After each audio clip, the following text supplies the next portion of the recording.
Hello बच्चों, आज हम लोग अपना स्टार्ट करने वाले हैं ELP 8 को डिस्कस करना है ना। ELP 8 जो है बेटा वो सेल और कॉम्बिनेशन ऑफ सेल्स के ऊपर बेस्ड है। अब उस सेल और कॉम्बिनेशन ऑफ सेल में क्या क्या क्वेश्चंस थे, किस वैरायटी के बनते हैं, उससे पहले एक छोटी सी थ्योरी को समराइज करते हैं। देखिएगा, सबसे पहले हमने सीखा था कि बेटा एक सेल है, इसका एक इंटरनल रेजिस्टेंस होगा E छोटा r और नीचे लगा है एक external resistance that is capital R। पहला सवाल जरा याद कीजिएगा, करंट की equation I equal to E upon छोटा r प्लस कैपिटल R। अगर कैपिटल R वेरिएबल है, कैपिटल R वेरिएबल है तो आपने करंट के लिए जो एक ग्राफ बनाया था कि करंट वर्सेस कैपिटल R के बीच का, तो शुरुआत में कैपिटल R की वैल्यू मैक्सिमम और धीरे धीरे कम होती चली जाती है। कारण कैपिटल R की वैल्यू जीरो, कैपिटल R की वैल्यू जीरो तो करंट की वैल्यू मैक्सिमम। धीरे धीरे कैपिटल R की वैल्यू बढ़ती चली जाएगी, तो बढ़ते बढ़ते फाइनली एक टाइम आएगा जब वो करंट की वैल्यू इनफाइनाइट हो जाएगी। जब करंट रेजिस्टेंस की वैल्यू इनफाइनाइट, जब रेजिस्टेंस की वैल्यू इनफाइनाइट तो करंट की वैल्यू जीरो। तो धीरे धीरे जब R की वैल्यू इन्फिनिटी हो जाएगी तो करंट की वैल्यू जीरो। इसी तरीके से बेटा यहाँ पे टीपीडी का ग्राफ भी सीखा था आपने। टीपीडी की इक्वेशन, टीपीडी का फॉर्मूला था E माइनस आई आर। आई की वैल्यू आप ये पुट कर दीजिए, आपके पास टीपीडी की इक्वेशन आ जाएगी। क्लियर है? पक्का? तो टीपीडी की इक्वेशन कैसे निकालते हैं? E minus I are, value put करेंगे आई का तो फॉर्मूला बन जाएगा E कैपिटल R अपॉन छोटा r प्लस बड़ा R। ये हमारा टीपीडी की इक्वेशन है। आप टीपीडी वर्सेस कैपिटल R के बीच का ग्राफ बनाओगे तो ग्राफ बनेगा at capital R equal to zero, तो शॉर्ट सर्किट हो गया। शॉर्ट सर्किट में जीरो, फिर धीरे धीरे बढ़ते बढ़ते एक टाइम आएगा जब ये वैल्यू जो है वो E के बराबर हो जाएगी। याद आ गया तरीका? चलिए गुड। अब बेटा इसके बाद हम लोग थोड़ी सी और आगे बातचीत करते हैं। देखिएगा, ये था डिस्चार्जिंग में जो छोटे मोटे सवाल होते थे। अच्छा, एक चीज और, टीपीडी को हमने लिखा V equal to minus R I plus E. तो ये इक्वेशन जो है y बराबर mx प्लस सी से कंपेयर हो रही है।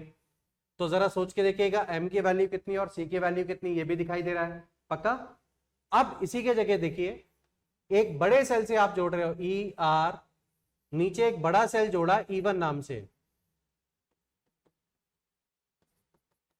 और साथ में एक एक्सटर्नल रेजिस्टर लगा दिया कैपिटल R। अब यहां पे सवाल ये बनता है कि साहब ये बताओ करंट की वैल्यू कितनी होगी। तो current will be equal to E1 minus E upon छोटा r प्लस बड़ा R। ये हमारे करंट की इक्वेशन हो गई। आप सोचिए, यह करंट कैपिटल ही बड़ा है तो E1 is greater than E के अकॉर्डिंग बात हो रही।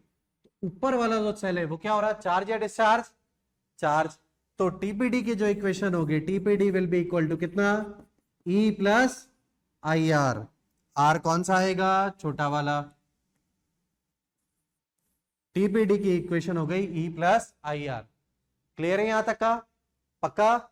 चलिए बेटा, इसी में थोड़ी सी बातें और करते हैं। जरा सोचिएगा, कॉम्बिनेशन ऑफ सेल्स तो हमने सीखा था सबसे पहला series combination. Series combination, series combination में जब आपने n सेल्स को सीरीज में लगाया था तो नेट ईएमएफ था Ne, net internal resistance Nr, और इसको लगाया था एक्सटर्नल रेजिस्टर कैपिटल R के साथ में। तो कैपिटल R की वैल्यू मैक्सिमम कब? जब उसकी वैल्यू इंटरनल के बराबर हो जाएगी। यहीं पे जब आप पैरेलल कॉम्बिनेशन की बात कर रहे हो तब जरा सोचिएगा, E E E E E मिलके कितना बेटा, E, R R R R मिलके R बाई N हो जाएगा। अब जैसे ही ये R बाई N हुआ, इसको नीचे आपने एक्सटर्नल रेजिस्टर से जोड़ दिया for maximum power through capital R। Capital R की वैल्यू इस वाले केस में किसके बराबर, R बाई N के। इस वाले केस में capital R equal to NR हो जाएगा फॉर मैक्सिमम पावर। सेम वही statement, for maximum power through capital R। अच्छा, इसी में आया था फिर एक और कॉम्बिनेशन जिसको हमने पढ़ा था मिक्स्ड कॉम्बिनेशन के नाम पे। मिक्स्ड कॉम्बिनेशन का सेटअप याद कीजिएगा, कुछ सेल्स को सीरीज में लगाया और कुछ सेल को पैरेलल में लगाया। तो पहला equation, total cells equal to m into n। Total cell हमारे होते हैं m इंटू n, है ना। n सेल्स को सीरीज में लगाया तो नेट ईएमएफ हो गया Ne, net internal resistance series में लगा के हो जाएगा Nr। ऐसे m रोज को जोड़ा तो नेट इंटरनल रेजिस्टेंस की वैल्यू हो गई Nr बाई m। इसे आपने बेटा एक एक्सटर्नल रेजिस्टर के थ्रू जोड़ दिया, है ना।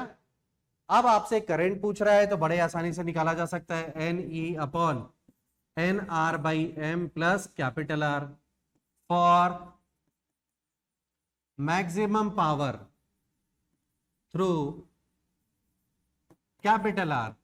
कैपिटल आर इक्वल टू कितना बेटा, N R by M. Net internal की वैल्यू नेट एक्सटर्नल की क्या हो जानी चाहिए, इक्वल। पक्का? इतनी चीजें अगर आपको ध्यान है तो चलिए अब क्वेश्चन को स्टार्ट करते हैं, देखिएगा। हाँ, पहला question, the internal resistance of 2.1 volt cell which gives a current of 0.2 ampere through a resistor of 10 ohm. तो जरा सेटअप को सोचिए, एक सेल है जिसका कुछ इंटरनल रेजिस्टेंस है और कनेक्ट किया इसको 10 ओम के रेजिस्टर से। ये वैल्यू है 2.1 वोल्ट। इंटरनल रेजिस्टेंस की वैल्यू ये रहा हमारा छोटा r।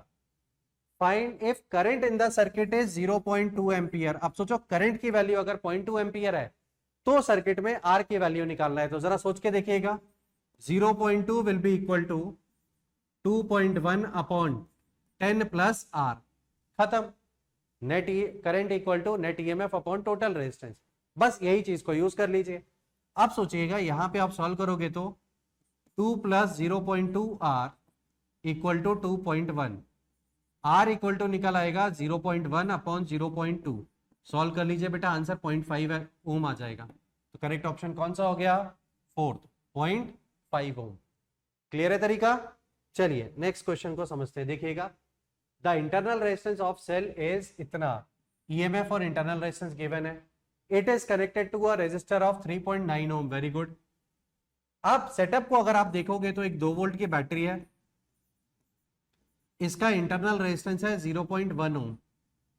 इसे मैंने एक नीचे एक रेजिस्टर से जोड़ दिया जिसका रेजिस्टेंस है 3.9 ओम का। क्वेश्चन है find the voltage across the cell. Basically हमसे पूछ क्या रहा है, टीपीडी बताना है। अब बताओ, टीपीडी बताने से पहले इस सेल का करंट निकाला जा सकता है, आई। तो I will be equal to 2 upon 3.9 plus 0.1। तो आंसर आ जाएगा 2 upon 4, that is equal to 0.5 ampere.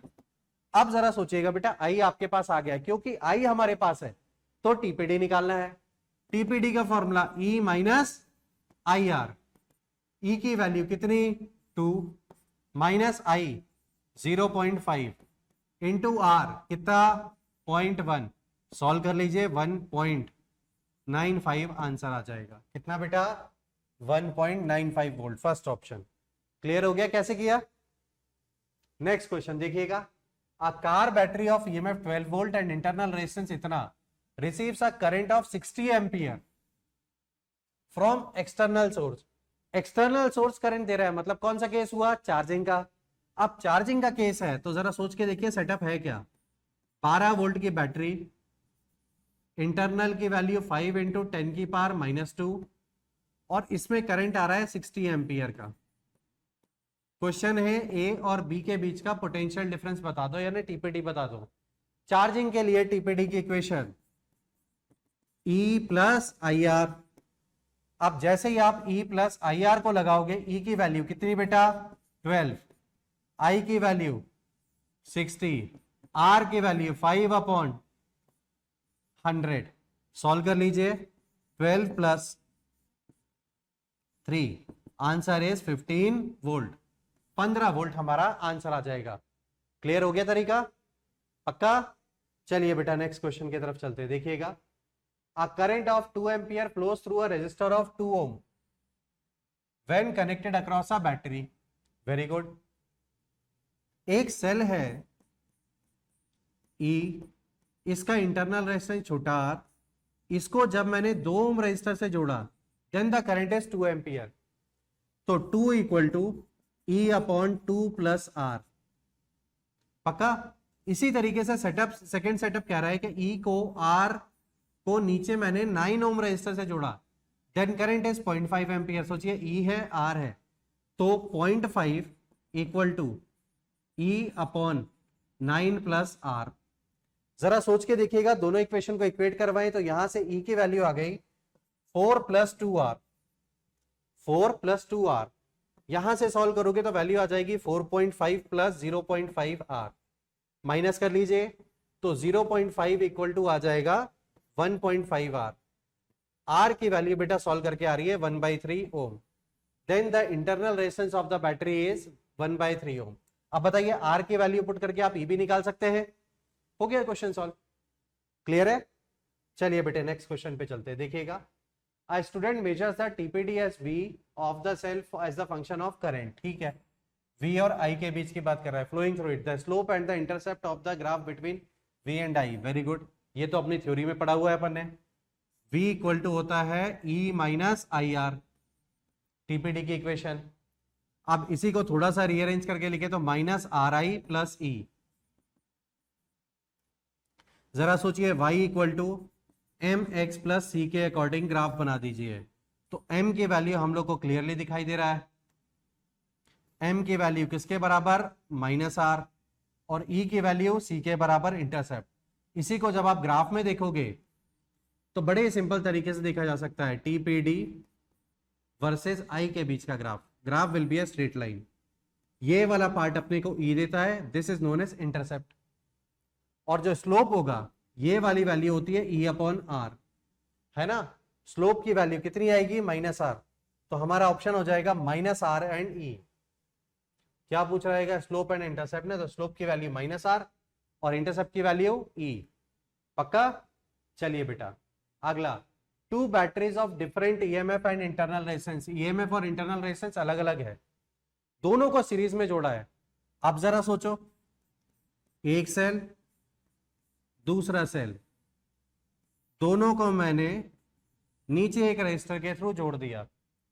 इसका EMF E1 R1 E2 R2, नीचे जोड़ा एक्सटर्नल रजिस्टर कैपिटल R से। दोबारा में इसको हमने अपोजिट पोलैरिटी से जोड़ दिया, तो सोचिएगा अपोजिट पोलैरिटी में बस प्लस की जगह माइनस हो जाएगा। तो पहले वाले के लिए जब आप करंट लिख रहे हो, द करंट इज 3 एम्पियर, तो 3 will be equal to E1 plus E2 upon R1 plus R2 plus R। ये हमारी पहली इक्वेशन हो गई, E1 plus E2 upon R1 plus R2 plus R।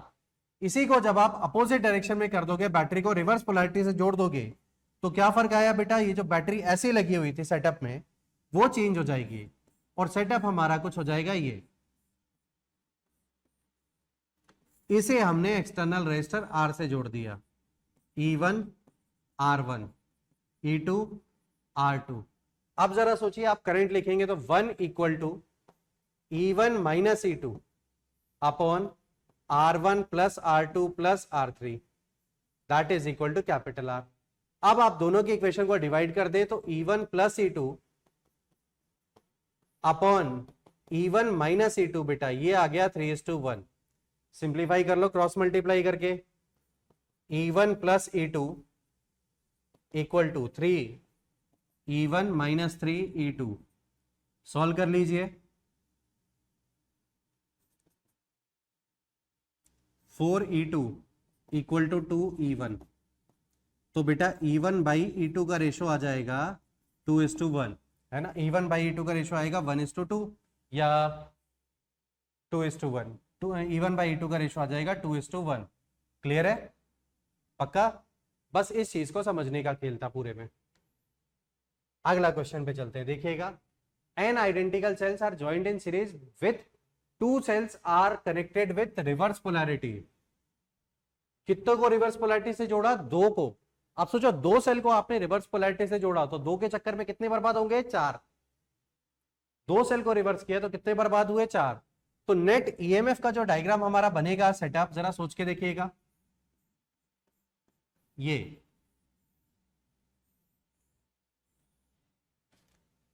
Net EMF जरा याद कीजिएगा, 4 को रिवर्स किया तो नेट बचा कितना, n-4 इंटू ई, और आर आर मिलके कितना हो गया, nr। अब सवाल आया कि करंट की वैल्यू कितनी, तो current will be equal to n-4 into E upon कितना, nr। ये हमारे करंट की वैल्यू आ गई। अब बताइए, जैसे ही आपने ये करंट निकाला तो ये जो हमारा सेल है, करंट ये जा रहा है, जिस सेल को रिवर्स करते हैं वो क्या होता है, charge. Then find the potential difference across cell A, यानी ए वाला सेल जो है वो क्या होगा, चार्ज। चार्ज होने के कारण उसका टीपीडी की इक्वेशन क्या लगेगी, E प्लस आई आर। और आई की वैल्यू आप लोग निकाल चुके हैं, पुट करो तो आ जाएगा E plus N minus 4 E R upon N R. आप बताइए, आर से आर कैंसिल, एन से मल्टीप्लाई कर लीजिए, आपके पास आंसर तैयार हो जाएगा। तो TPD will be equal to E N E, कितना हो गया ये, N E plus N E minus 4 E upon N. Common निकालो, आंसर आपके पास आ जाएगा। कौन सा ऑप्शन मैच होगा, फोर्थ। पक्का, एन और एन मिलके 2n हो जाएगा, 2e कॉमन निकल गया, ब्रैकेट में आ जाएगा 1 माइनस 2 अपॉन एन। क्लियर है तरीका, गुड। अगले पे चलते हैं, देखिएगा N set of equal resistors of value R each are connected in series to a battery of EMF E and internal resistance capital R, current drawn is I. बहुत बढ़िया, ध्यान रखिएगा एन इक्वल रेजिस्टर है, सबकी value are है, कितने जोड़े, N, connected in किसमें, series, internal resistance capital R.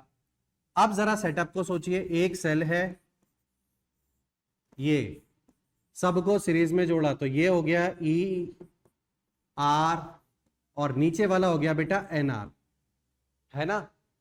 Current drawn from the current is I, तो I will be equal to, जरा सोच के बताइएगा equation, E upon capital R plus N R, ये हमारे करंट की वैल्यू हो गई। पक्का, इसी में आप सेकंड सोचिएगा, now the N resistors are connected in parallel, जिनको आपने सीरीज में जोड़ा था उसको पैरेलल में जोड़ दिया। अब पैरेलल में जोड़ा तो सेल का डायग्राम सोच के देखिए, आर बाई एन हो गया, R R R R N times है तो आर बाई एन, ये ई रहा और ये हो गया कैपिटल आर। इस टाइम पे अगर आप करंट लिख रहे हो तो that will be equal to E upon capital R plus R by N. अब आप सॉल्व करो इसकी वैल्यू को तो ये आंसर आ जाएगा, I dash will be equal to N E upon N R plus capital R, और ये जो करंट है आई डैश, ये कितना हो गया बेटा, 10 आई।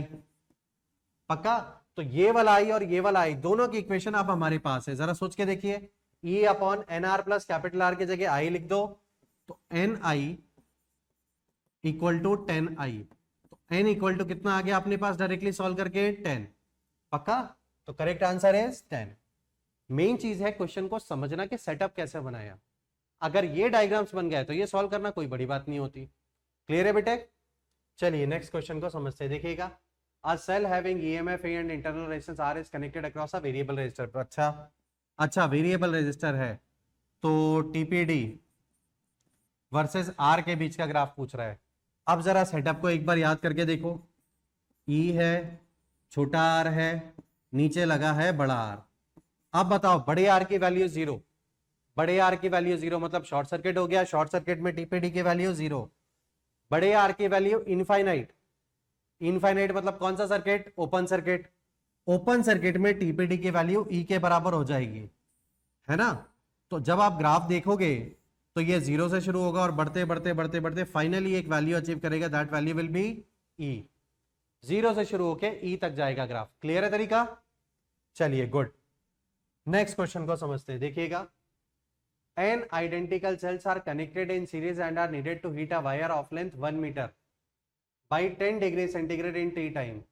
How many cells will be required to heat the wire of length 2 meter? भाई यहां पर कैच है, पहले का लेंथ 1 मीटर है, दूसरे का लेंथ 2 मीटर है, then same radius by same temperature is. समझना क्वेश्चन को, देखो एक तार है जिसकी लंबाई है L या लेट से 1 मीटर, 1 मीटर का रेजिस्टेंस R है। आप बताओ इसी के साइड में एक रॉड है जिसका लेंथ है 2 मीटर, इसका रेजिस्टेंस कितना हो जाएगा 2R, एरिया सेम है ना, लेंथ L डबल हो गई तो रेजिस्टेंस की वैल्यू भी डबल हो गई। बट अब जरा सोच के देखो, मास 1 मीटर का मास m है तो 2 मीटर का मास कितना हो जाएगा 2m, मास के साथ में भी खिलवाड़ आएगा। पक्का। अब आते हैं अपने क्वेश्चन पे, जरा सोचिएगा, रेडियस को 10 डिग्री से बढ़ा दिया, connected in series, 10 identical cells are connected in series. जैसे ही आपने 10 आइडेंटिकल सेल्स को सीरीज में जोड़ा है, जरा सोच के देखिएगा, 10E नीचे R, पक्का। तो यहां पर जो पावर का इक्वेशन लिखोगे जरा सोच के देखिएगा, क्या लिखेंगे? 10E का whole square upon R equal to कितना बेटा? ms डेल्टा टी, और डेल्टा टी की वैल्यू कितनी? 10। यहां पर मास का रोल आया, पक्का। जितना होगा वो टेम्परेचर राइज करने में यूज होगा। टेम्परेचर राइज करने में जो थर्मो में फॉर्मूला पढ़ते हैं ms delta T, mass into specific heat into temperature. Second वाले को जब आप देख रहे हो तो जरा सोच के देखिए, how many cells will be required to heat. इस बार हमने माना n सेल्स को जोड़ा तो ne का होल स्क्वायर सीरीज में जोड़ा है ना, अपॉन रेजिस्टेंस R या 2R? 2R। अच्छा, टाइम कितना लगा? T into T time equal to mass कितना हो गया? 2m, specific heat S into 10 ms delta T, पक्का। पर मास की वैल्यू डबल हो गई क्योंकि लेंथ डबल हो गई थी। अब जरा सोचिएगा, दोनों की वैल्यू को इक्वेट करवा देते हैं। ms इंटू 10, इस वैल्यू की जगह आप ये वाली वैल्यू पुट कर सकते हैं। तो यहां पे जब आप इक्वेशन लिखेंगे तो देखिएगा n square E square T square upon 2r equal to 2 into bracket में 10 square E square upon T आएगा, टी स्क्वायर नहीं, टी अपॉन कितना बेटा? r। अब सोचिए, r से r कैंसिल, ई स्क्वायर से ई स्क्वायर कैंसिल, टी से टी कैंसिल, तो n square will be equal to 4 into 100, तो n इक्वल टू आ जाएगा 20। n की वैल्यू हमारी डायरेक्टली कितनी निकल के आ गई बेटा? 20। ये था क्वेश्चन का मेन क्रंच। सबसे बड़ा चीज, मास डबल हो जाएगा। दूसरा, इसके साथ में थर्मो को कंबाइन कर दिया। तो इस पूरे ईएलपी का सबसे बढ़िया सवाल ये था, कारण 2 चैप्टर्स को मर्ज करा उसने। दूसरा, मास के बारे में सोचने पे मजबूर किया। क्लियर हो गया क्वेश्चन? चलिए अब नेक्स्ट क्वेश्चन की तरफ चलते हैं। हाँ, a battery consists of variable number of n identical cells having internal resistance are connected in series. The terminal of the battery is short circuited. अच्छा, शॉर्ट सर्किट कर दिया। जरा सोच के देखिएगा, n सेल्स की बैटरी है, इन सबको वायर से जोड़ दिया, सबका EMF E है, इंटरनल रेजिस्टेंस है R। अब बताइए, n सेल्स को सीरीज में जोड़ा तो नेट EMF हो गया Ne, net internal resistance NR। तो करंट का फॉर्मूला कितना आ गया? E/R। करंट का फॉर्मूला बताओ, n पे डिपेंड कर रहा है या इंडिपेंडेंट है? इंडिपेंडेंट है, यानी करंट और n के बीच का ग्राफ कैसा बनेगा? Straight line parallel to x axis. Clear हो गया? चलिए बेटा नेक्स्ट क्वेश्चन देखते हैं। हाँ, 2 cells having same EMF are connected in series through an external resistor R। ठीक है, दोनों का EMF अलग अलग है, having same EMF sorry, and internal resistance are R1 and R2। ठीक है साहब। अब जरा देखिएगा डायग्राम, एक सेल E, दूसरा सेल E, दोनों को मैंने एक एक्सटर्नल रेजिस्टर के थ्रू जोड़ दिया, E R1 E R2, नीचे लगा capital R। When the circuit is closed, the potential difference across first cell is 0। इसका TPD भी 0 के बराबर हो गया, पक्का। और इसका करंट, जरा सोचिए, सबसे पहले अगर हम करंट की इक्वेशन लिखो तो क्या लिखोगे आप? 2E upon R1 plus R2 plus capital R। ये हमारे करंट की इक्वेशन आ गई। अच्छा बताइए, ये जो करंट आप यहां से फ्लो करवा रहे हो, ये पूरे सर्किट का करंट हो गया। ये वाला सेल चार्ज होगा या डिस्चार्ज? डिस्चार्ज। क्योंकि वो सेल डिस्चार्ज होगा तो टीपीडी की इक्वेशन बनेगी E minus I R1 equal to 0। क्यों 0? क्वेश्चन में कहा है potential difference across first cell is 0। तो यहां से आप I की वैल्यू निकाल लीजिए, तो E अपॉन R1। अब बताओ, सर्किट में एक ही करंट है ना, तो ये वाला करंट हो या वो वाला करंट हो, दोनों की वैल्यू सेम। यानी अब आप बस दोनों को इक्वेट करवा दीजिए कंडीशन समझने के अकॉर्डिंग।